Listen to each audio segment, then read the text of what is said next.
Alright, so today I got an unexpected bonus to my intermittent fasting.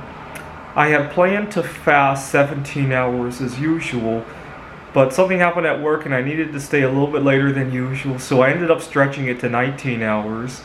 And then I ran into traffic, so it became 19 and a half hours. And that was nice. Now, what I really love about living alone is that I don't have to deal with external cues to eat. I was just thinking about going home to visit my family. Actually, over the last couple of days, my mom was calling me repeatedly, but her voicemail was, "Oh, I just want to talk to you," and I didn't think that was very important. It didn't sound like there was a crisis going on the other end of the phone, so I just let it go to voicemail and have her talk to me that way. I don't like talking to my mom because she and I have a very toxic relationship with food, and I eat very well without her discussions about it. Every time we talk, she mentions that she wants me to eat something, or I go home to her and she prepares way too much food. See, I don't like to waste food. If she prepares it, I'll eat it. I'll finish every bite of it, actually. And then she thinks I want more, and it just becomes very toxic. I can't go home to her. I really liked it when we were just, we had a few times where we video chatted over Zoom. I really liked that because, but even then, she always wondered what I was eating and all that. She got very upset about me fasting. She got really upset when I started discussing the possibility of fasting until I fade away and go to heaven, which I really am seriously thinking about. And the reason for that is because I feel so good. I feel so good when I fast.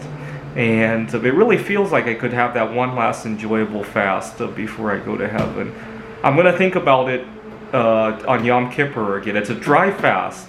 So if I just keep dry fasting, it doesn't take that many days of dry, especially here in Phoenix, right? Over in Seattle it might take a while because you breathe like several liters of water every day, right? Not so much here in Phoenix.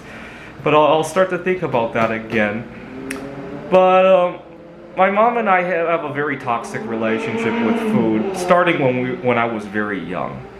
She would want me to eat something and wouldn't let me leave the dinner table. I don't know if this is a common experience shared by many children.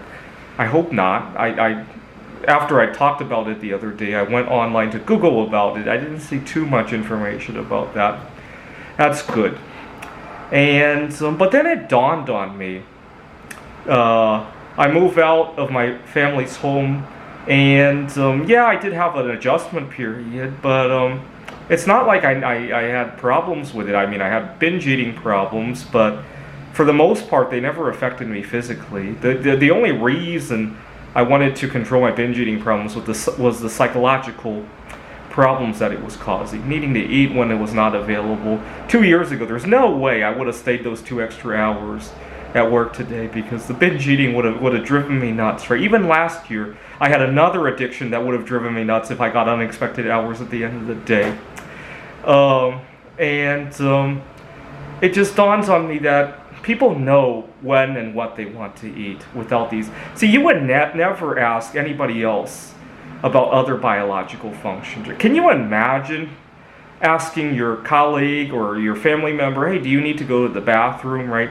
I guess the only situation where that might even come up is you and your family are on a road trip, right? You might just remind your kids, "Hey, maybe you should go to the bathroom. We won't be making another stop in 3 hours." Maybe, right?